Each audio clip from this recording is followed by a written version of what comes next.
창세기 1장 1절 말씀을 가지고 하나님을 아십니까? 라는 제목으로 하나님의 말씀을 함께 나누도록 하겠습니다. 하나님을 아십니까, 여러분? 우리가 지금은 이런 분들이 많이 사라진 것 같은데 예전에는 이런 분들 많으셨잖아요. 도를 아십니까? 네, 도를 아십니까? 저한테도 예전에 그 사역 초창기 시절이었나요? 그때도 이제 김해에서 사역할 때 어떤 분이 저한테 도를 아십니까? 물어보셔가지고 제가 저는 도에 대해서 굉장히 궁금한 게 많습니다. 그러니까 이분들이 너무 좋아하는 거예요. 그럼 어떤 도에 관심이 있으시냐 묻길래 그때 저는 태권도를 너무 좋아해가지고 태권도에 관심이 참 많습니다 라고 얘기했어요. 그러니까 되게 황당한 표정으로 그냥 지나가던 그 기억이 있습니다. 자, 오늘은 우리가 이 1장 1절 가지고 하나님을 아십니까? 라는 제목으로 한번 말씀을 나눠보길 원합니다. 여러분, 우리가요 신앙생활을 하다 보면, 특별히 오래 하다 보면 알게 모르게 형식적인 신앙생활에 빠지기 쉬운 우를 범하게 되죠. 예배에 빠지지 않고 또 기도, 헌금, 봉사 나름대로 열심히 한다고 하지만 정작 제일 중요한 하나님을 알고자 하는 그 노력에는 우리가 좀 소홀한 부분이 없지 않아 있음을 보게 돼요. 여러분, 하나님이 누구신지 아는 거, 이게 바로 하나님의 부르심을 받은 그리스도인의 첫 번째 의무이죠. 자녀가 부모님에 대해서 알려하지 않고 외면할 때 흔히 그 자녀를 가리켜서 우리는 불효자라고 얘기하죠. 부모님의 속도 모르고 부모님의 마음도 모르고 부모님의 속만 썩이는 자녀들을 가리켜서 저 불효자다라고 얘기하잖아요. 마찬가지입니다. 하나님을 알지 못하는, 그래서 하나님의 뜻과 하나님의 마음과 하나님의 생각에는 전혀 관심이 없는 그러한 그리스도인이라면 그는 결국 하나님과 무관한 사람이 될 수밖에 없다라는 거죠. 그런데 이게요 결코 쉬운 일은 아니죠. 간단한 일은 아닙니다. 왜냐하면 우리가 눈에 보이는 아버지도 잘 알지 못하는 판에 눈에 보이지 않는 하나님을 온전히 안다라는 것은 쉬운 일이 아니라는 거죠. 유한한 인간이 영원하신 하나님을 안다는 것, 그리고 육체를 지닌 인간이 영이신 하나님을 온전히 안다라는 것은 불가능한 일입니다. 이것은 결국 앞을 보지 못하는 맹인이 한 번도 보지 못한 코끼리를 자신의 감각으로 느껴가지고 이 코끼리는 기둥처럼 생겼어, 아니야 코끼리는 길쭉한 줄같이 생겼어, 이렇게 서로 다르게 인식하는 것과 같다라는 거예요. 여러분, 우리는 자주 나는 하나님을 이해한다 또는 하나님의 뜻을 안다라고 생각합니다. 하지만 우리가 인생에서 마주치는 고통과 실패 앞에서 우리가 하나님의 계획을 이해하지 못할 때가 많지요. 건강을 잃고 또는 사업에 실패하고 또는 사랑하는 일을 잃었을 때에 우리는 우리 스스로에게 왜라는 질문을 하게 됩니다. 왜 이런 일이 나에게 일어났지? 또는 왜 이런 일이 우리 가정에 일어났지? 생각하기 쉽죠. 그런데 이때 우리가 던져야 할 질문은 완전한 이해를 추구하는 것이 아니라 겸손한 신뢰라는 겁니다. 모든 것을 이해하지 못해도 또는 그 모든 지금 우리에게 일어나는 그 상황이 이해되지 않는다 할지라도 그리스도인은 하나님을 신뢰하는 것, 그것이 바로 믿음이라는 것이죠. 그래서 우리가 하나님에 대해서 안다라고 말할 때 그것은 전체가 아닌, 우리가 하나님을 안다라고 말할 때 우리는 아주 부분적인 것을 인식하고 있는 것입니다. 그러므로 우리가요 이 세상을 떠나가지고 영이신 하나님 앞에 서기 전까지는 우리는 하나님을 온전히 볼 수도 없고 또 이해할 수도 없지요. 따라서 우리가 하나님을 안다라고 말할 때 하나님께서 당신 자신을 우리에게 주신 성경을 통해서 또 우리와 함께 하시는 이 성령님의 도우심을 통해서 우리는 조금씩 하나님을 알아가게 되죠. 그래서 우리가 흔히 말하는 계시라는 말, 계시라는 말은 뭐예요? 계시라는 것은 하나님이 자신을 열어서 보여주셨다라는 거예요. 계시는. 자, 우리가 아시다시피 계시에는 일반 계시가 있고 특별 계시가 있잖아요. 자, 일반 계시는 자연을 통해서, 이 자연 만물을 통해서 하나님의 살아계심을 우리가 느끼게 되죠. 우리나라는 그렇게 뭐 자연에 대해서 크게 외국에 비해서 크게 병이로움에 대해서 놀라진 않는데, 외국 같은데 특별히 뉴질랜드나 아니면 어디죠? 갑자기 그 나라 생각이 안 나는데, 노르웨이 이런 데 보면 자연의 그 엄청 위협을 느끼게 되잖아요. 제가 뉴질랜드 잠깐 있었을 때 퀸즈타운이라는 곳에 간 적이 있는데요. 거기 그냥 그 산 하나만 봐도, 분명 호수라고 말하는데 그 호수가 아닌 그 바다예요. 그 크기에 압도됩니다. 그거 보면서 하나님을 찬양하지 않을 수 없는, 이러한 자연을 통해서 하나님의 살아계심을 보여주시는 자연 계시가 있고 또 특별 계시가 있죠. 특별 계시는 두 개가 있습니다. 하나는 우리가 흔히 접하는 성경 말씀. 이 성경을 통해서 하나님은 당신이 어떤 분인지 보여주셨죠. 우리가 성경을 많이 읽으면 읽을수록 우리는 하나님이 어떤 분인지 알아가게 되죠. 성경 또 하나는 예수 그리스도. 이 예수님을 통해서 하나님은 당신이 누군지 보여주셨습니다. 이처럼 하나님은 자연을 통하여 또는 성경과 예수 그리스도를 통하여 당신 자신을 열어 보여주셨습니다. 그게 계시라고 하는 거죠. 여러분, 우리가요 신앙생활을 오랫동안 하게 되면서 빠지게 되는 오류 중 하나가 뭐냐면 바로 하나님을 알고 있다. 나는 하나님을 알고 있다. 나는 하나님을 잘 알아. 이런 자만이라는 겁니다. 연차가 높을수록 더욱더 조심해야 하죠. 목회자 또는 오랜 신앙생활하는 사람들 중에 이런 분들을 많이 접하게 됩니다. 그런데요, 이때 우리가 기억해야 할 것은 내가 하나님을 잘 알고 있어, 내가 하나님에 대해서 많이 알아, 이렇게 말하고 있을 때가 바로 결국 실상은 하나님께로 가장 멀리 떨어져 있는 때라는 것을 인식해야 된다는 거예요. 여러분, 신앙의 깊이는요 내가 안다라는 확신이 아니라 나는 아직도 모른다, 이러한 겸손한 마음에서 시작이 된다는 거예요. 그래서 성 토마스라는 분이 이런 말을 했습니다. 하나님이 누구신지 그 해답을 구하려 하기에 앞서 우리는 하나님이 누구신지 알 수 없음을 잊지 말라. 이것이 하나님에 대한 최후의 인간의 지식이다 라는 거예요. 우리는 여러분 이 말씀을 가슴에 새겨야 합니다. 그러면 우리가 하나님을 알아가는 방법은 토마스 성인의 말씀처럼 오직 겸손한 마음으로 하나님 앞에 나아갈 때 우리는 비로소 하나님을 알아가게 되더라는 거예요. 자, 그런 의미로 오늘 우리가 창세기 1장 1절 말씀을 한번 살펴보게 될 건데, 우리는 이 1장 1절의 말씀을 보면서 우리 인간이 얼마나 부족한 존재인지 우리가 깨닫게 됩니다. 이 세상에서 가장 학식이 뛰어나고 IQ가 높은 사람이라 할지라도 오늘 본문 창세기 1장 1절 말씀을 마주대하면 자신이 얼마나 부족한 존재인지 깨닫게 되죠. 여러분, 우리는 이 창세기 1장 1절 말씀 앞에서 인간이 얼마나 무기력한 존재인지 우리가 깨닫게 됩니다. 그러면서 이 말씀 앞에 우리 모든 인간은 겸손해야 된다는 사실을 또 발견하게 되죠. 먼저 우리가 이 1장 1절 태초에 하나님이 천지를 창조하시니라, 이 구절은 굉장히 짧아요. 4단어로 이루어진 지극히 간단한 문장입니다. 여기 보시면 태초라는 단어가 나오고 하나님이라는 단어가 나오고 또 천지라는 단어가 나오고 또 창조라는 단어가 나옵니다. 자, 그런데 이 태초, 하나님, 천지, 창조, 이 단어의 의미를 알지 못하거나 또는 이해하지 못하는 사람은 아무도 없습니다. 하지만 이 4단어에는 우리 인간이 결코 이해할 수 없는 신비가 있음을 알게 되죠.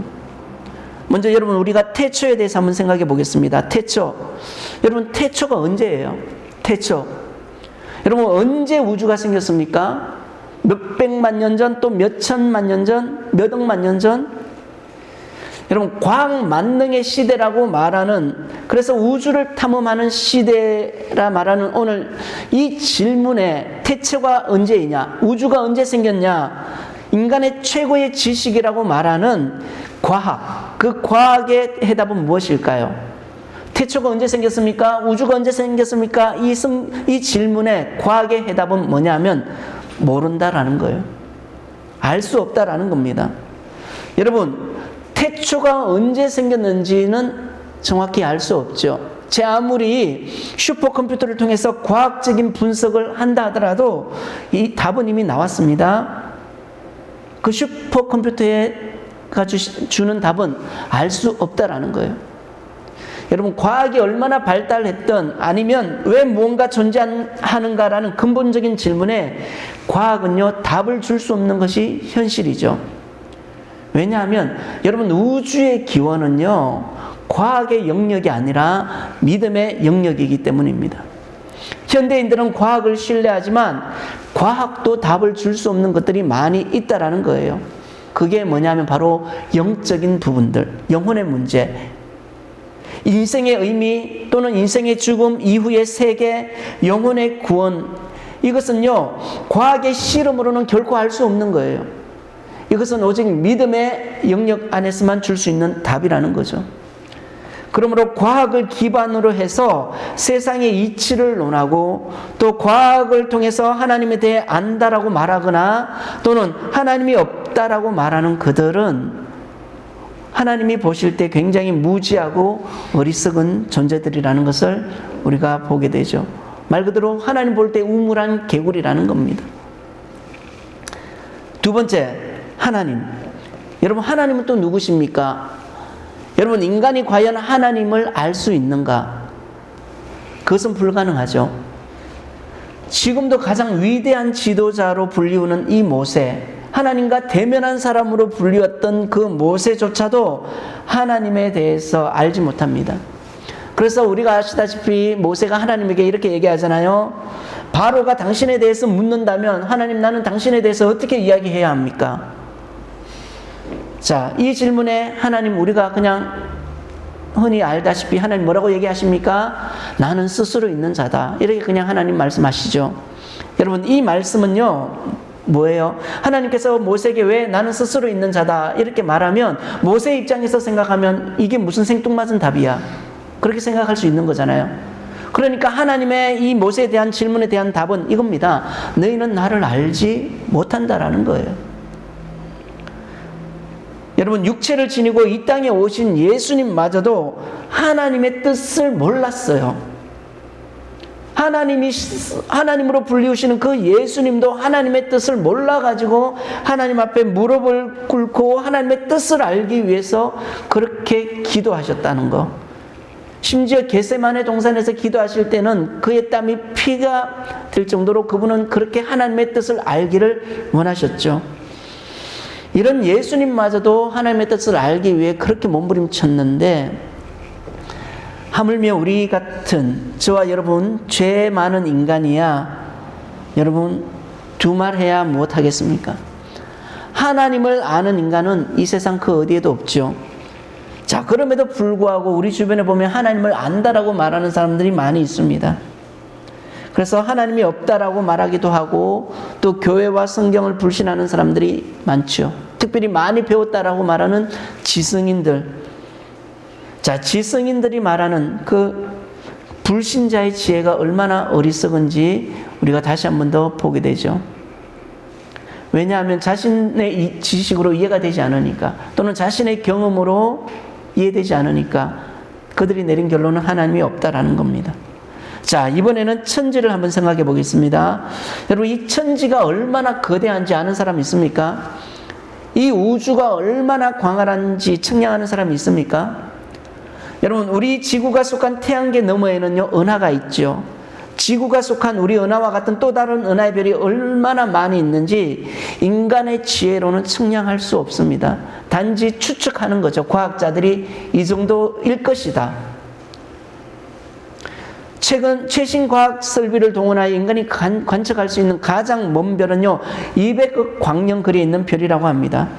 자, 200억 광년의 거리란 1초에 30만 킬로에 이르는 빛이 200억 년 동안 달려야 겨우 다다를 수 있는 거리입니다. 우리는 도저히 계산이 안 되죠. 이것은 인간에 의해 확인된 사실이라는 거죠. 지금 여러분, 우리가 과학자들이 그 과학의 근거에 의해서 지금 우리가 비치는 이 태양빛은 8초 전에 태양이 내리쬐는 빛을 우리가 지금 보고 있는 거죠. 그렇게 말합니다, 과학자들이. 여러분, 최근에 허블 우주만원경의 뒤를 잇는 제임스 웹 우주만원경은요, 이건데 인류 역사상 가장 크고 강력한 우주만원경이라는 겁니다. 특별히 이 만원경은요, 우주에 있는 여러 은하를 찍는데 탁월한 능력을 보여주고 있습니다. 자, 이 제임스 웹 우주만원경이 찍은 이 사진은 뭐냐면 우리 은하라는 거예요. 우리 은하. 자, 우리 태양계가 우리 은하 안에 속해 있죠. 그런데 이 제임스 웹 우주만원경은요, 그 우주에서 사진을 찍었는데 제 컴퓨터 배경화면에 보면 있나요? 한번 볼게요. 사라졌네요. 이 수많은 은하들을 이 제임스 웹 만원경이 찍었다라는 거예요. 대단하죠? 이렇게 찍는 것도 쉽지 않은데. 그런데 이 제임스 웹이 찍은 이 우리 은하의 사진이 천지의 전부일까요? 아니라는 거죠. 이것도 실제 천지의 한 일부분에, 지극히 작은 한 부분에 불과하다라는 거예요.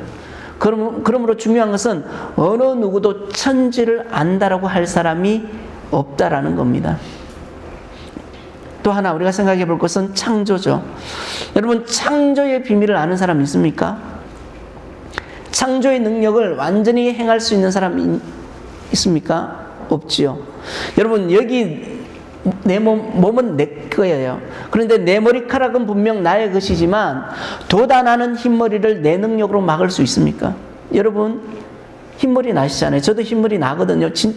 많이 나서 그건 저는 2달에 한 번꼴로 염색을 하는데, 염색한다 해가지고 흰머리가 검은 머리 되느냐? 되지 않죠. 단지 포장할 뿐이죠. 이것도 유효기간이요, 한 달도 못 가더라고요. 조금 지나면 금세 또 하얀 머리가 나옵니다. 그리고 염색이 벗겨지죠. 왜냐하면 창조의 능력이 없기 때문이죠. 의학의 높이가 하늘까지 다 닿는다 할지라도 여러분, 사람이 만든 인조뼈가 하나님이 인간을 창조해 주신 뼈의 완전한 기능을 대신하지는 못하죠.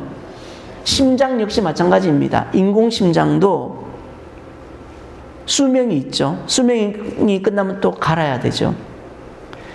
여러분, 마음만 먹으면 못 만들 것이 없다라고 말하는 이 과학도 인간의 생명인 피를 만들지는 못합니다. 그 이유는 창조의 비밀을 알지 못하는 까닭이죠. 하나님처럼 창조를 행할 수 있는 인간은 이 세상 어디에도 없죠. 여러분, 과학과 의학이 아무리 발달해도 여전히 인간의 피부를 똑같이 만들어내지는 못하는 것이 현실이죠. 여러분, 땀의 신비를 아세요? 땀이 사람의 피부 안에서는 나오지만 밖에서는 땀이나 물이 피부에 들어가지 못하는 게 인체의 신비죠. 그렇죠. 이게 밖으로 배출이 되는데 우리가 손을 씻든지 아니면 물을 접하게 되면 들어가질 않아요. 흔히 보이는 이 피부, 이 인체의 신부, 이 피부의 조직도 창조하지 못하는 게 오늘날 과학과 의학의 한계라는 거예요. 이런 의미로 볼 때 여러분, 우리가 흔히 말하는 성형은 창조가 아니라 변형이죠. 지금도 그렇잖아요. 암이라는 거. 암 여전히 정복 못하죠. 의학이 그렇게 높은 수준까지 도달했음에도 여전히 암은 우리 정복의 대상일 뿐이라는 겁니다. 자, 이처럼 인간의 이성으로는 도저히 파악할 수 없는 이 신비로운 네 단어로 구성된 이 창세기 1장 1절 말씀 앞에 우리는 겸손해질 수밖에 없다라는 거죠. 그러므로 여러분, 이 창세기 1장 1절의 말씀은요, 분석의 대상이 아니라 믿음의 대상이라는 거예요. 오늘 여러분, 우리가 살아가는 이 시대는 어떤 시대예요? 분석의 시대죠. 무엇이든 분석하고 논리적으로 이해하려고 합니다. 그래서 의문을 제기하고 또 검증도 하고 과학적인 근거도 찾습니다. 이것이 우리의 문화예요. 하지만 모든 것을 우리가 이 방식으로 접근할 수는 없다라는 거예요. 특별히 하나님의 말씀 앞에서는 더더욱 그렇죠. 하나님이 정말 존재하는가? 이것을 우리가 분석으로만 증명하려 든다면 우리는 그 평생 그 증명에만 머물러 있어야 될 것입니다. 그리고 하나님을 만나지 못할 거예요. 왜냐하면 하나님은요, 분석 또는 이성의 영역이 아니라 믿음의 영역이기 때문인 것이죠. 쉽게 말해서 이 성경 창세기 1장 1절, 성경의 시작이라고 말하는 이 창세기 1장 1절, 이 말씀을 믿느냐, 다시 말해서 하나님께서 나의 창조주 되심을 믿느냐 아니냐에 따라서 우리 인생의 과정과 결과는 판이하게 달라지더라는 거예요. 여러분, 이것은 단순한 종교적 주장이 아니라 현실입니다. 하나님이 나의 창조주이심을 믿는 경우에 우리의 인생은요, 우리 존재 자체만으로도 우리는 의미 있는 삶을 살게 되죠. 우연히 태어나 살아가는 것이 아니라 하나님의 섭리와 또 계획 속에 목적을 가지고 지원받은 존재가 되어 이 땅을 살아가게 됩니다. 그래서 우리가 삶에 일어나는 시련과 고통에도 우리는 의미를 부여하고 이 모든 일이 나를 변화시키고 성장시키는 과정으로 생각합니다. 그래서 우리의 인생이 단순한 생존이 아니라 의미 있는 삶이 되어서 세상을 살아가게 되는 것이죠. 제가 조금 전에 오늘 말씀을 준비하면서 유튜브에 이제 한 사람을 봤는데 한 20분짜리 영상이던데, 이제 시언이라는 분, 우리가 잘 아는 그리스도인 시언이 참 유명하잖아요. 그분의 하루 일과에 대한 영상을 찍은 게 있더라고요. 시언과 함께. 근데 그분이 새벽 4시에 일어나서 오늘 이제 밤 10시 이후에 이제 잠이 드는 그 짧은 시간, 그 하루를 이제 카메라로 담았는데 정말 바쁘게 사는 거예요. 예? 그 짧은 일상에 운동도 하고 또 강연도 다니고, 그 하루 누가 봐도 와, 되게 빡빡한 일정이다, 되게 힘든 일정이다. 대구에 강연도 갔다 오고 또 서울에 또 다른 지역에 가서 또 강연하고 운동하고 또 막 그러던데, 근데 참 특이한 것은 그 새벽에 나와 가지고 이제 카메라 이제 촬영하는 그때부터 카메라가 꺼지는 그 순간까지 그분이 그 바쁜 삶 속에서 다른 하나가 뭐냐면 항상 그 얼굴에, 입가에 미소가 떠나지 않는다는 거예요. 보통 우리가 힘들고 어려우면 짜증이 나기도 하잖아요. 잠깐 쉬었다 합시다라고 하거나 막 피곤함이 묻어날 텐데 그게 전혀 없는 거예요. 어떻게 저렇게 힘든 상황 속에서도 늘 저렇게 밝게 웃을 수가 있는가? 그 비밀은 그분은 신앙이라고 얘기하더라고요. 믿음, 하나님에 대한 믿음.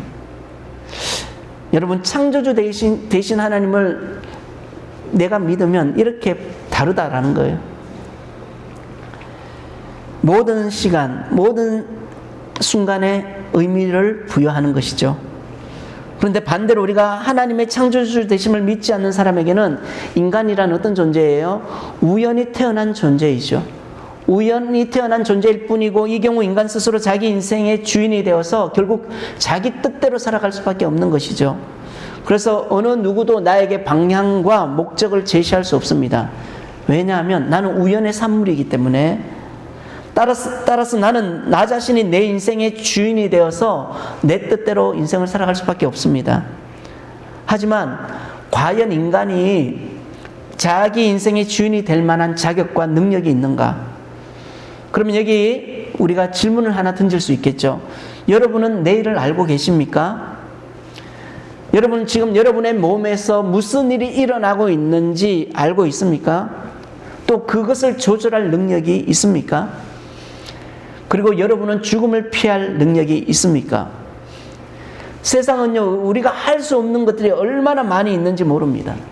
우리는 우리의 미래를 알 수 없고, 우리의 심장 박동도 조절할 수 없고, 우리 안에 백혈구가 어떻게 움직이는지에 대해서, 또 그 백혈구에 대해서 우리가 명령을 내릴지도 못하죠.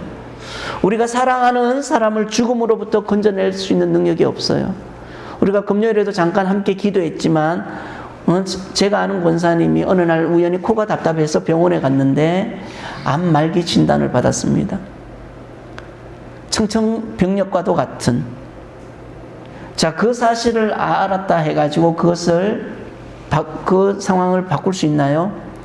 인간의 능력으로는 할 수 없는 것이죠. 가슴 아파하고 우리가 할 수 있는 것은 하나님의 도우심을 구하는 기도뿐이라는 거죠. 이게 인간이라는 겁니다. 그런데 문제는 뭐냐면 사람들이요, 이런 것을 인정하려 들지 않습니다. 내가 노력하면 된다, 또는 내가 공부하면 된다, 그리고 내가 더 열심히 살면 된다. 이게 세상의 가르침이고 오늘 우리 인간의 생각이죠. 여러분, 오래전에 하얀 거탑이라는 드라마가 굉장히 인기를 끌었던 적이 있습니다. 이 드라마의 주인공으로 나오는 사람은 명성을 떨친 젊은 의사 김명민, 외과 의사로서 정말 신기에 가까운 기술을 가지고 있는 의사입니다. 그리고 그는 사회에서 존경도 많이 받고 또 그는 명성도 있고 부도 많이 쌓았습니다. 그런 것, 그 어느 것 하나 부족함이 없는 삶을 살았던 사람이었습니다. 그는 자신의 인생의 주인으로서 풍족한 삶을 살았어요. 그런데 어느 날 그가 정기검진 받다가 자신이 암 환자라는 사실을 알게 됩니다. 그리고 충격을 받았어요.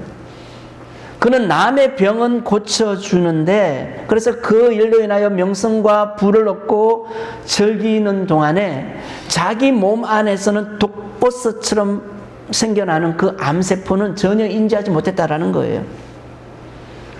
자신이 인생의 주인이라 생각했던 그가 자신의 몸에 대해서는 전혀 주인 노릇할 수 없었습니다.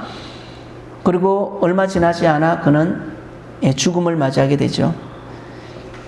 여러분, 이것은 그냥 흔한 드라마일 뿐입니다. 그런데 드라마이지만 우리 현실에 쉽게 접할 수 있는 모습이죠.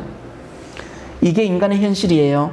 아무리 똑똑해도, 아무리 성공해도, 또는 아무리 강해 보여도 인간은 결국 자기 인생의 주인이 될 수 없다라는 겁니다. 인간이 스스로 자신의 인생의 주인이 되기에는 인간은 너무나 유한하고 또 무력한 존재일 뿐이라는 거죠. 우리는 이것을 직시해야 된다는 겁니다. 인간 스스로 자신 인생의 주인이 되기에는 너무나 무력하고 유해한 존재라는 사실을 우리가 인정해야 하는데 세상은 이것을 인정하려 들지 않죠. 여러분, 우리가 속한 문화는요, 너는 할 수 있다, 또 하면 된다, 불가능은 없다, 그리고 너 자신을 믿어라, 이렇게 이야기합니다. 사실 이것들이 모두 거짓은 아니지만 이것은 불완전한 진실이죠. 성경이 우리에게 말씀하고 있는 완전한 진실은 뭐예요? 너 혼자서는 할 수 없다라는 거예요. 그리고 너의 사전에는 불가능이 있다라는 거예요. 그리고 너 자신을 믿지 말고 하나님을 믿으라고 말씀합니다. 그러므로 우리가 창세기 1장 1절의 말씀을 믿을 때에, 즉 하나님께서 나의 창조주 되심을 믿을 때 우리는 하나님의 말씀을 따를 수밖에 없는 것이죠. 성경은요, 피조물인 인간에 대한 창조주 하나님의 사용 설명서라고 우리가 말할 수 있습니다. 성경은요, 하나님에 대한 사용 설명서예요. 이 세상 모든 제품에는 반드시 그 제품을 만든 사람이 있기 마련이죠. 그리고 그 만든 사람보다 그 제품에 대해 더 잘 아는 사람은 아무도 없어요. 이것이 제조자들이 자신들의 제품 속에 제품 사용 설명서를 넣는 이유입니다. 그 사용 설명서를 제대로 읽고 따르는 사람만이 그 제품을 올바르게 사용할 수 있습니다. 특별히 고가품일수록 여러분, 사람들은요, 그 제품을 더욱더 신뢰하죠. 명품일수록 더 유심히 설명서를 살펴보죠. 믿고 사용하더라는 거예요. 여러분, 이제 말씀을 마무리합니다.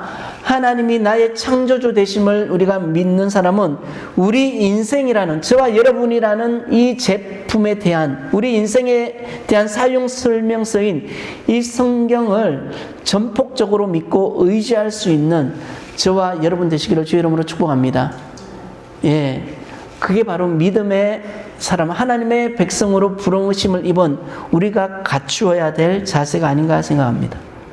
나는 누구며 어디서 왔고 또 어디로 돌아가야 되는가? 이것은 우리 인간의 끊임없는 질문이잖아요.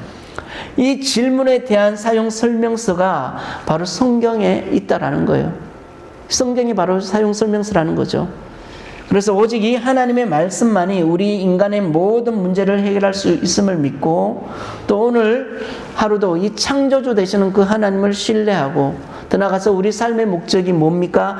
그분의 영광을 위하여 지원받았다라고 성경은 말씀하잖아요. 그 하나님의 영광을 위하여 살아가시는 저와 여러분 되시기를 주의 이름으로 축복합니다. 한번 기도하겠습니다.